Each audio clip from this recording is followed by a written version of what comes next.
Hey guys, this episode of Sports Spectrum's podcast is presented by our friends at Compassion International. They have been amazing partners with us the past few years, and I love what they stand for. Releasing children from poverty in Jesus' name. Check out compassion.com/sportsspectrum to learn more, and you'll see a list of children there, some waiting for more than 3 years to have a family adopt them, sponsor them. It's a really great opportunity for you with your children to come alongside together as a family and save one of these kids. I mean, places like the Philippines, Tanzania, Uganda, Bangladesh. I mean, these are places all across the world with kids who need your help. And your support provides medical checkups, nutritious food, health and hygiene training, but most importantly, your sponsored child will hear about Jesus Christ and be encouraged to develop a lifelong relationship with God. Again, check out the website, compassion.com/sportsspectrum to learn more, and then pray about it. Pray about sponsoring a child and releasing a child in Jesus' name. Compassion.com/sportsspectrum.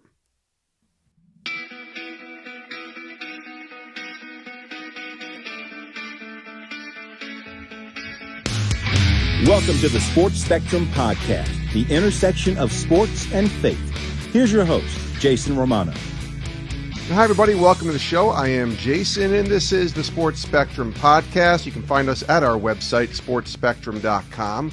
Articles, devotionals, podcasts, testimonials, updated every single day. It's a great place to bookmark and check out each and every day, sportsspectrum.com. If you have a guest idea or maybe some feedback on today's episode, you can email me directly, jason@sportsspectrum.com. That's my email address, jason@sportsspectrum.com. Today we have a very powerful conversation, I would say, with Emily Waldon. She is a baseball writer, particularly focused on the minor league baseball world.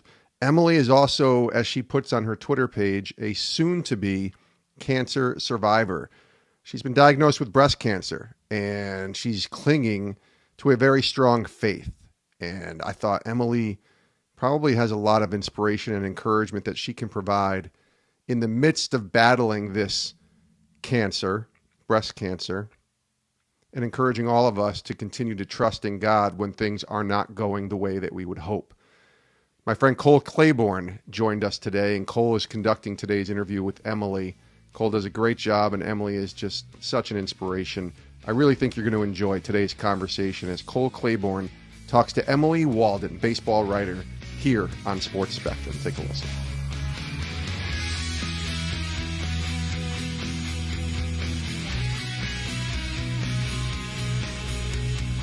Emily, how's it going? Hey, thanks so much for having me on. So it has been obviously quite an eventful couple of months for you, but what we have been just so amazed by is your spirit through everything. And I'll have you share your story and just kind of give some background. But for those who are not familiar with Emily, Emily is a baseball writer and just in January diagnosed with breast cancer. Walk us through, Emily, just what these last few months have been like for you, and really how God has been working in your life during this diagnosis and obviously beginning treatment period for you. Yeah, so we started doing some testing on some suspicious symptoms that I noticed in November of last year. And as I'm sure people know, medical things don't go quickly. So it's a matter of going through the different testing, lining up more testing, and so on and so on.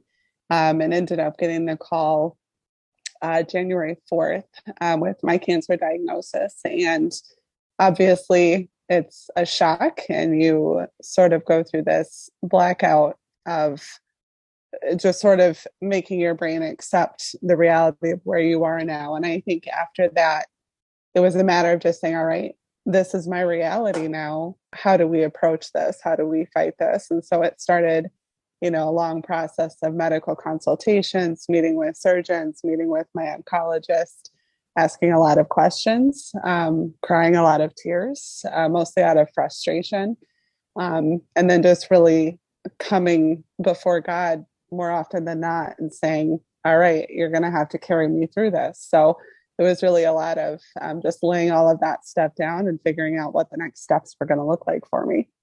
Where does your foundation of faith come from? Is that something that's been in your life from an early age, or was this something that you came to later in life? Obviously, whenever you're an adult and something like this happens, maybe puts a lot of things in perspective. But where did you get this perspective of faith from?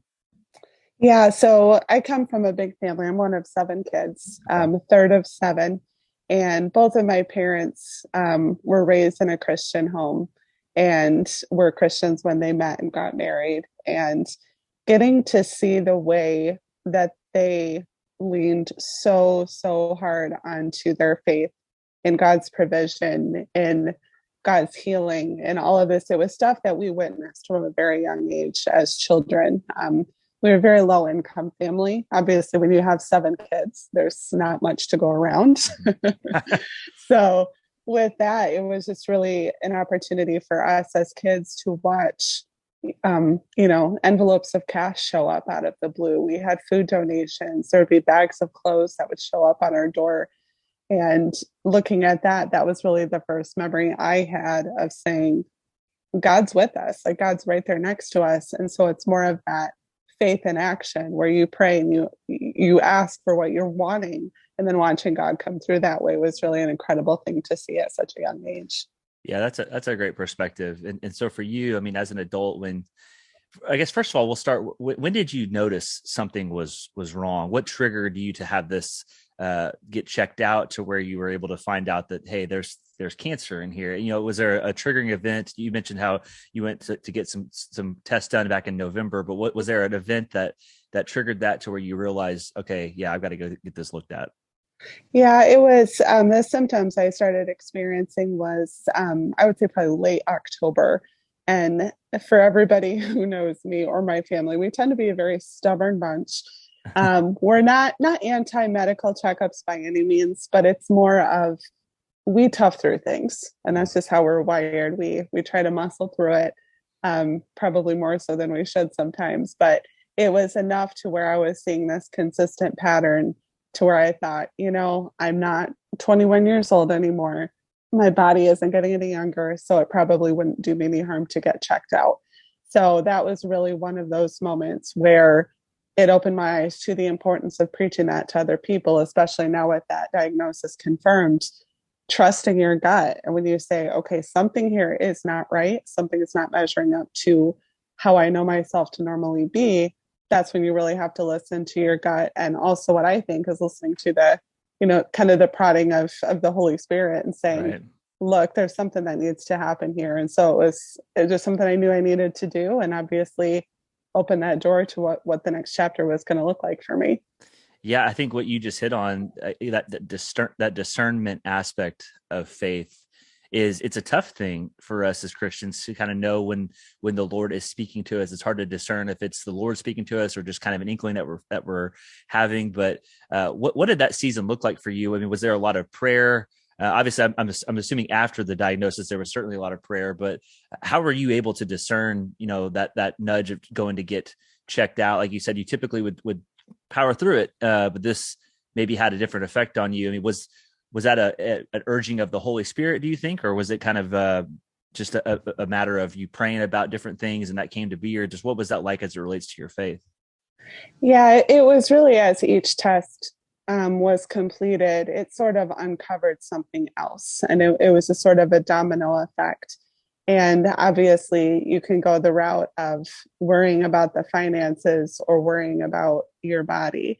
And something a lot of my close friends said to me is you have to remember your body doesn't have a price. Your body is priceless. Your health is priceless.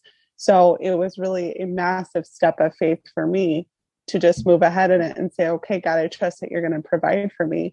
I trust that you're going to come through like you always do. But it's a lot scarier when you're in that moment because now you're praying for provision, but you're also having this massive diagnosis hanging over your head and all of the stress that comes with that. And there's a stigma when you hear the word cancer, and there's a lot of fear attached to that. And it's just the way that we're all wired. When we hear that word, there's anxiety, there's fear.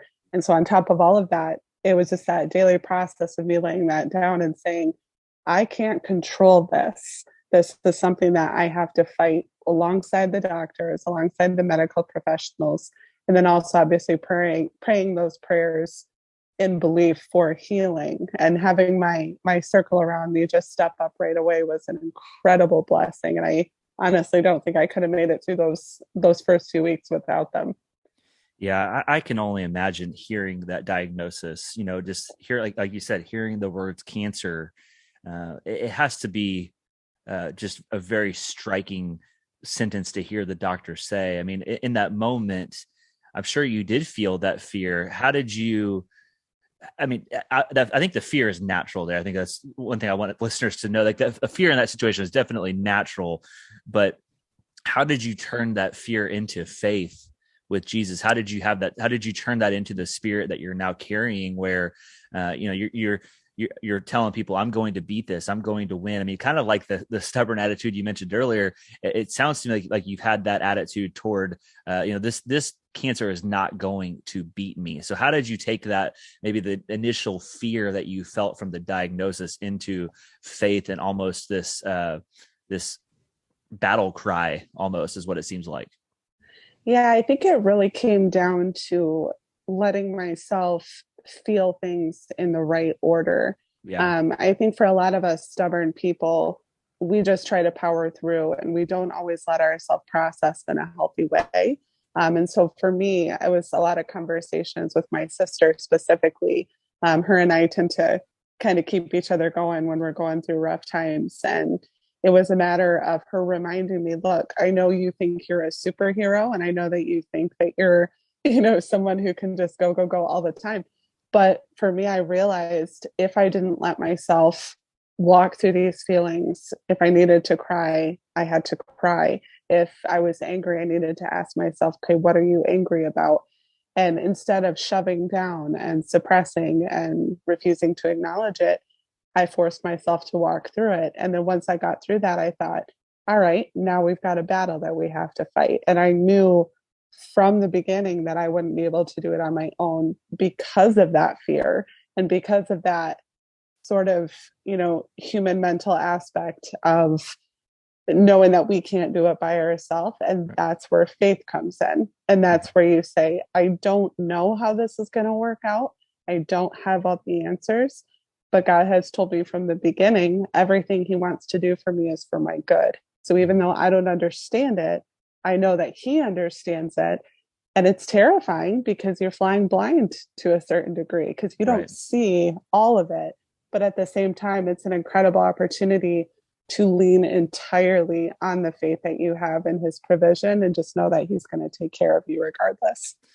Yeah. The book of James says, consider it pure joy when we face trials of any kind. And I know that that's a hard verse, I think, sometimes for us as Christians to really embrace, because when you go through something like this, sometimes that can feel like the absolute opposite of what we want to do. But how have you been able to embrace that aspect of, in a way, considering it pure joy? Because it says the testing of our faith produces endurance. So when we go through these trials and these struggles, our faith is being refined and it's being strengthened. How has that been true for you in this particular season? I think it's really been cycle by cycle.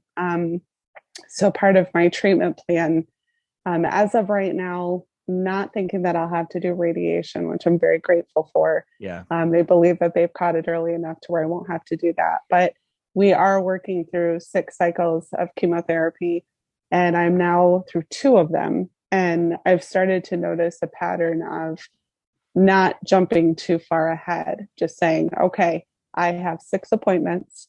Each appointment is going to require this of me. I'm not going to jump, 3 months down the road and try to tackle that, which my planner, the way I'm wired normally, is thinking, further down the road and making a plan. And I think when you come to a place of complete surrender, of not knowing what the future looks like, but also choosing to walk in faith and choosing to trust the work that God's doing inside of you, it just sort of kills that planner because you go, I can't do anything right now. So I have to let that go. And so for me, it's just been a matter of pacing myself and saying, all right, I just had cycle 2 completed. I am in the quote unquote crummy phase where it's a stretch of several days of just not feeling good at all. But then it sort of moves back up. You start to feel more like yourself. Your energy comes back. You start to feel normal. And then all of a sudden it's time for the next cycle. That's sort of the new norm that I've gotten used to. And by doing that, I know what I can tackle in certain times. I know how I'm going to feel in certain times. And then it's just those lower moments where I go, all right, God, you brought me through this before, bring me through it again. And Yeah. I know it's just six. Six is the number that I have to focus on. And I think that helps kind of keep everything in perspective for me. Yeah, I think that's a great perspective. And yeah, like you said, not getting too ahead of yourself and trying to tackle each day at a time, each treatment at a time. And obviously you're leaning on God through this, but you also mentioned the circle of people in your life around you have been vital during this process. What's maybe one piece of teaching or one piece of advice that you've learned from somebody? Maybe it could be even a pastor or family member that is, and maybe even more than one, but just, you mentioned your circle. So what are some things that people in your circle have told you or helped you with, or advice that you've received from them that have helped you during this season as well? Yeah, a lot of them have said similar things, and most of them have laughed when they said it, but it was, let us help you. Let us help you. Right. Because anybody who knows me knows that I'm wired to say, how can I help other people? How Mm-hmm. can I help this person? And so for someone who's wired so deeply to look for ways to help other people, it is very hard to accept help. It is very hard. And so a lot of my friends and family have kind of laughed about it because they go, look, this is where you're at right now. You don't have an option here. Let us come over and do this for you. Let us take you here. Let us pick this up for you. And that has been a learning process all on its own, because I've had to sort of lay down my pride in a sense, which you never really think of yourself as being proud until you don't have any other option. And so that's been another lesson I've had to learn too, is just kind of surrendering my pride and saying, I'm weak right now. Physically, I'm weak. Right. My faith is strong. My spirits are high, regardless of how I feel physically. But I do have to surrender that at the same time. And so I think just being reminded of how loved I've been throughout this whole process and letting other people step in, that's been a lesson in and of itself so far. Yeah, that's a great perspective. And I've heard from people obviously who've gone through things like this, where it really does, there's a tangible effect when people can rally behind you and encourage you. And that has obviously been the case for when your diagnosis was made public. I saw Pitching Ninja and all kinds of people making t-shirts to support you. And I've seen all kinds of athletes, baseball players, baseball personalities tweeting about you and giving you encouragement, buying the shirts to support you. That's got to be a truly uplifting feeling. I mean, how much has all of that meant to you, and how much has it truly helped during this season? Oh, if I could put to words how that response was, you have an idea in your head of the people that you know and the people who are aware of who you are and the work that you do. But I had people who I didn't even know knew I existed Mm-hmm. reaching out to me, and I'm going, wait, you know who I am? Like, this person knows who I am. This is a well-known person and they know who I am. It it really just blows your mind, because you see, and I know there's other communities who are very similar, but you see baseball in this whole new light where, for example, I was just told the other day that a group from the Vanderbilt baseball program went through and purchased a bunch of my t-shirts Wow. as a sign of support. To make it known, I've never been to Vanderbilt. I've made connections with people who know people at Vanderbilt, and it's all part of that baseball community. But it's that where you look at someone who's never made contact with other people, but there's something about the story and there's something about that bond in the baseball world where they see someone in need and they say, that's one of our own. That's Right. one of the people who's a part of our family. And we shoot for that even as Christians too, where it's like, that should be our natural instinct when we see a brother or a sister in need, how can we step up and hold them up? How can we hold up their arms when they're tired? How can we, bring a meal or send a text or a phone call? That should be our natural tendency. And I think in the midst of a very, very dark period of history that we're all going through right now in a lot of different ways, it's so incredibly refreshing to see so much good come to the surface from people, because that good is there. That there is that good in humankind. But with all of the darkness that we're navigating over these last couple of years with so many different challenges, seeing that come out was more than I could have ever expected or hoped for. And I mean, we could sit here for 3 hours with me just thanking people because the list is so long. But Yeah. it's humbling. It's, obviously makes me emotional if I talk about it, but it's just knowing how many people have rallied just because I've tried to just be myself and try to make an impact and try to bless people and see that in return. I don't think I could ever really put it to words, to be completely honest. Yeah, it truly has been amazing. And I probably follow maybe not even a tenth of the population of the baseball community on social media, but it seems like everybody that I follow that's a baseball person has posted something in support of you during this last month or two.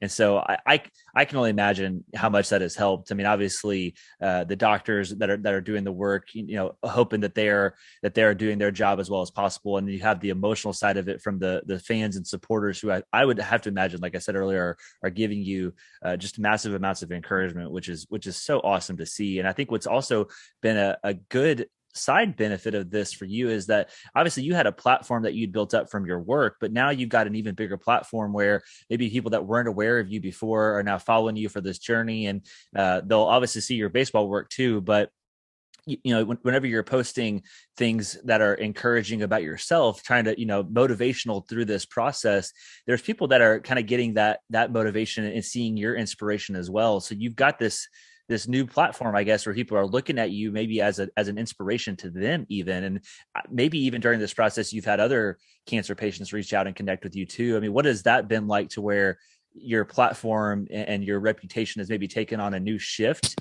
and you've got an opportunity now to maybe share about your faith and share your inspiration? Have you embraced that? Is that something that you welcome?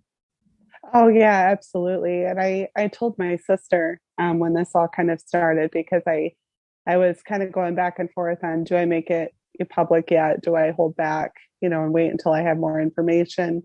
And she said, I think you need to put it out there, just because there's so many people who are going to want to know, about what's going on with you. And putting it out has really, like you said, it's opened that door to a lot of either current, former cancer patients, people who have had family members go through this.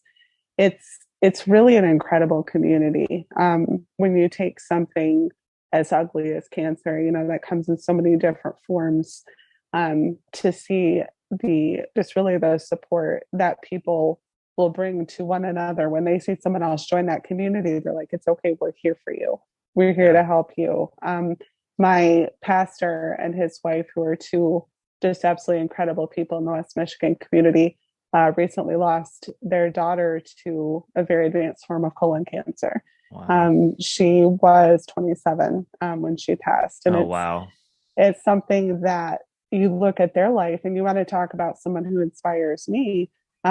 Those two, Pastor Sam and Brenda Reifkogel are their names, and they oversee a very prominent church in the West Michigan area.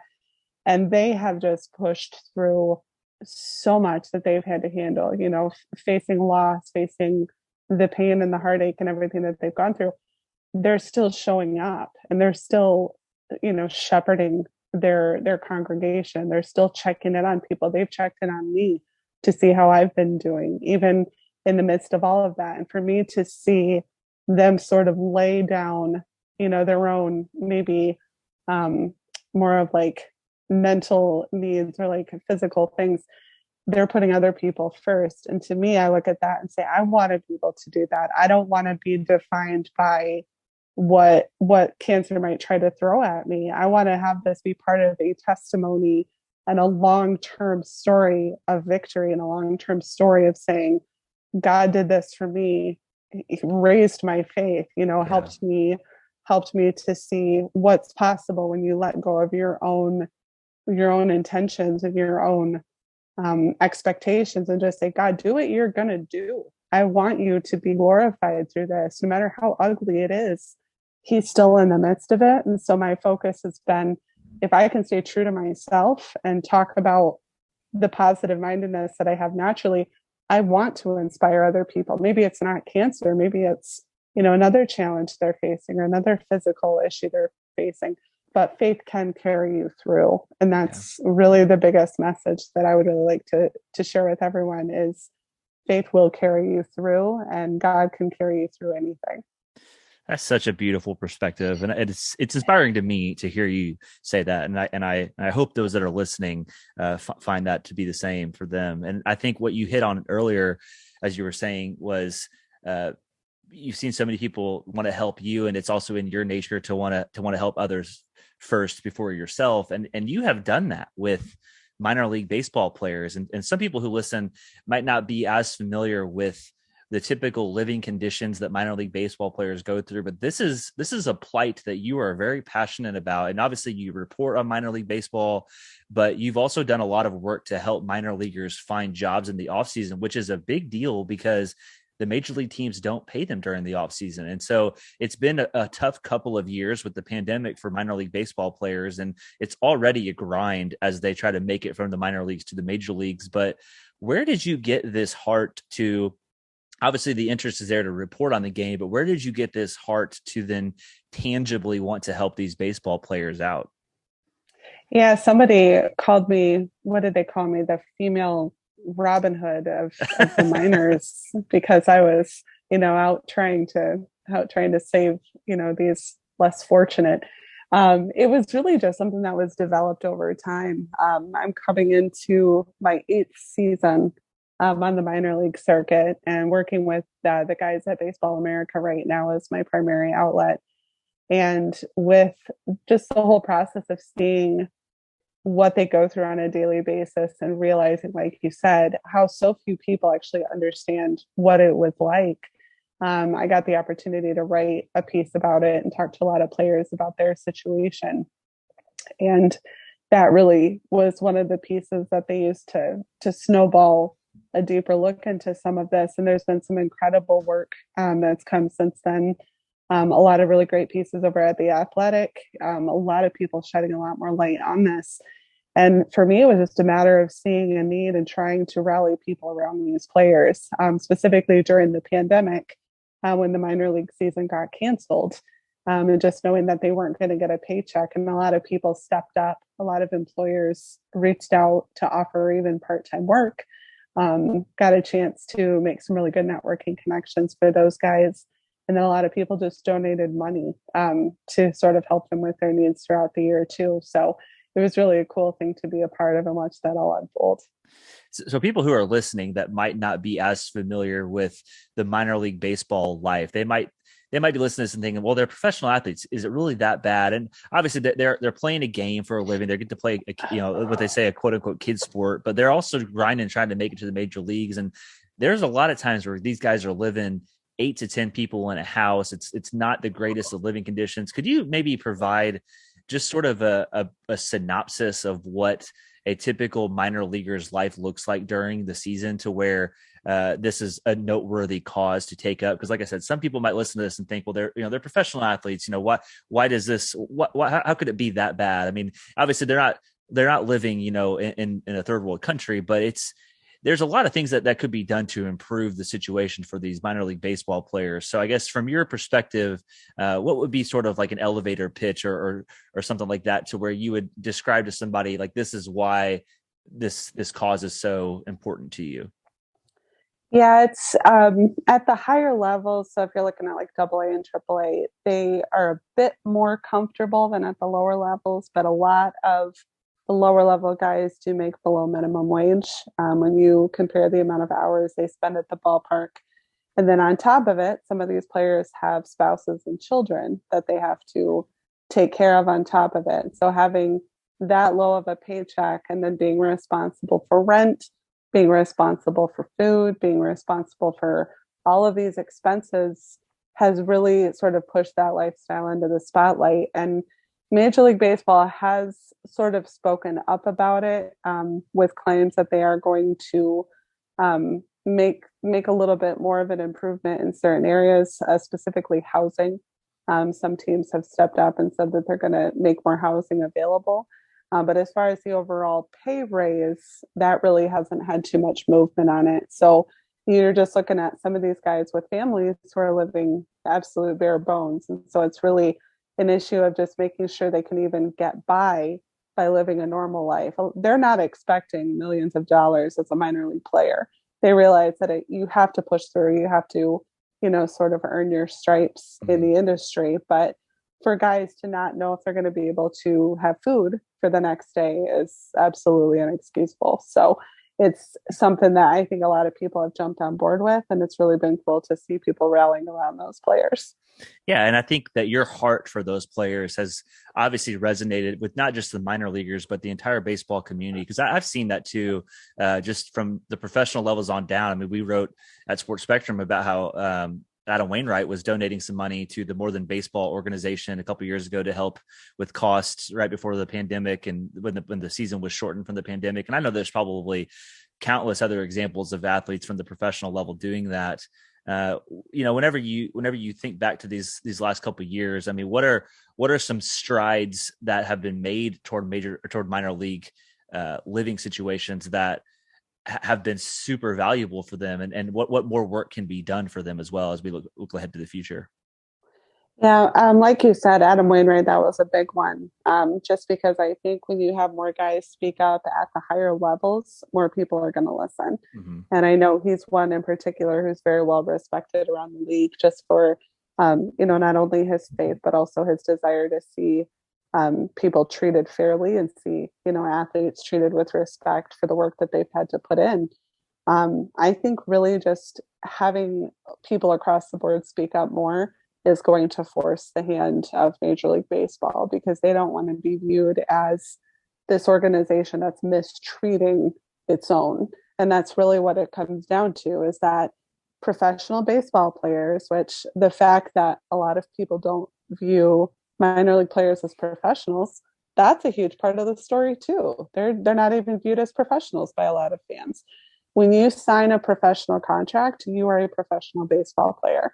And just knowing what a specialized sport that is and how difficult it is to get into that level, you should be paid for the value of the services that you provide. And so the fact that that is even still a debate is frustrating and it's upsetting. But I think the more people have started to raise a fuss about it, the quicker we're going to start to see a little bit more change in the right direction. Yeah, absolutely. And obviously with the current, with the labor talks in the Major League Baseball, a lot of the focus has been on making things better for the younger generation, for the minor league players as they're coming through the system. So there's definitely momentum in that. And like you mentioned, Adam Wainwright and other guys who are maybe toward the end of their careers have been the loudest people speaking for that next generation of baseball players. So who knows where we'll see things in 10 years or so, but it seems like there's momentum to definitely make things improved for that generation of players. Because ultimately the goal is, when they get to the major leagues, that they are the best product that they can be and they're in the best shape that they can be. And, a lot of times these minor leaguers are forced to eat bologna sandwiches before a game and things like that, because I say forced, but that's, they're not eating great food on the road, and they're driving buses. So it's a grind. I mean, if you ever want to learn, I mean, Michael Jordan going back to the minor leagues, and I think there's a documentary called Jordan Rides the Bus or something like that. And it just kind of shows a little bit about, obviously he was Michael Jordan, so his life was different, but like going from, the glory and the glamour of playing at the professional ranks when you're on TV to then riding a bus to games. It's definitely a different lifestyle that I'm not sure is present in any other sport, because we don't have minor leagues in football. We have the G League in basketball, but that's still a little bit different, not all that comparable. So like you said, the lower levels of the minor leagues, it's a different animal. It's definitely a unique thing. So it's been awesome to see your work and all of that. So just shifting back here at the end here toward your faith, in your Twitter bio, you have Romans 8:31 as a verse that means a lot to you, which essentially says, if God is for us, who can be against us? And I think as we kind of wrap this back around to, obviously your cancer diagnosis and your fight, how much has that verse rang true for you during these last couple of months? Oh, it's been my lifeline without question. It's been my lifeline. And the beauty of the ups and downs that we all face in life, I think, is that regardless of where you're at, regardless of the situations that you face, that he's still there, even in the midst of it. So even in the darkest moments, that he doesn't ever go away. And I think that's one of the biggest challenges, or the biggest lessons, excuse me, that I've learned over the years, is that even if it feels like you're alone, you're never actually alone. And knowing that you have that power at your side, and that you have that hand on your life, that regardless of going through, challenges, or regardless of going through these trials, is that he's still going to be the same, and he's still going to be that rock for you to lean on. And I've learned so many different definitions of that verse over the years, especially now. And it's something that I go back to daily, just as a reminder to keep me going, even when I'm, feeling not at my best, but still willing to push through and see, ultimately a victory in all of this. That's awesome. Yeah. And I think maybe this verse hits on what I'm about to ask next, but what has been one thing that one major thing you've learned about yourself and your faith in God, and what have you learned about God as well during this season? I mean, maybe it's through the lens of that verse, but is there anything in particular that has been illuminating to you about God and your faith in him, especially during a very trying season? Yeah, I think just the reminder that he doesn't miss a detail. That's been a big thing for me, because for us trying to plan our own lives, we're always so worried about, do I have everything? Am I missing something? Do I have it all covered? And reminding yourself, he doesn't miss a detail. He has every single detail of your life covered, from your finances to your mental well-being, to having support come around you, to having your needs met, to, being able to get your bills paid, to he doesn't miss a thing. And I think just that, along with a reminder of what a friendship looks like, is another incredible thing, because you can be surrounded by, friends, in the natural, but having that supernatural friendship of someone who's always next to you and always there and available to comfort you is something that I can't imagine my life without. That's so beautiful. And Emily, I really appreciate you sharing your story with us here on Sports Spectrum, and just sharing the work that God is doing in you and through you during this. It truly is inspiring. If people who are listening want to join with you in this fight, what are some tangible ways that they can do that? Obviously, Pitching Ninja Rob Friedman is selling some t-shirts, but along with that, what are maybe some other ways that people can connect with you and join in on this fight with you? Yeah, there is a GoFundMe that my friend Tony started, as just a way for people to donate. But yeah, outside of that, I think they're almost done with the shirt sale. I believe March 6th Okay. is the end of the shirt sale. So a couple more days on that. But really, I would say just prayer. That's really, I can never ask enough prayer from people, just because I am a firm and fervent believer in the power of prayer, which is why I really wanted to put this out there, because I know there's so many like-minded people who want to see victory through this. And I will never turn someone away who says, I want to pray for you, because I've seen miracles happen with prayer. I've seen incredible things happen through prayer. And so anytime people offer to bring that on board, I'm 100% open to that. So just prayers that I can pull through, and the rest of this baseball season will be one that we can remember in a positive light.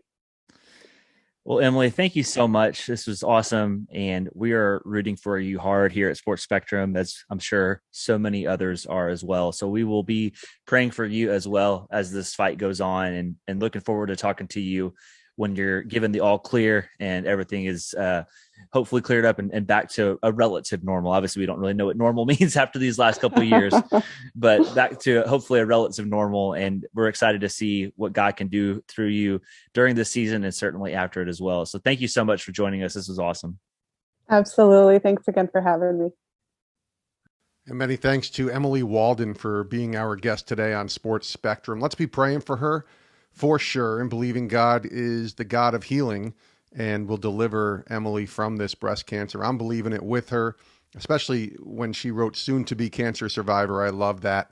And I love that, and that she's maintaining her faith through all of this. I love the community around her. I loved everything about this conversation. And thanks to Emily and thanks to Cole Claiborne as well for stepping in for me today to be able to talk to Emily and have this conversation with her here on Sports Spectrum. So thanks to Emily. Make sure you follow her on Twitter, Emily C. Waldon, Waldon.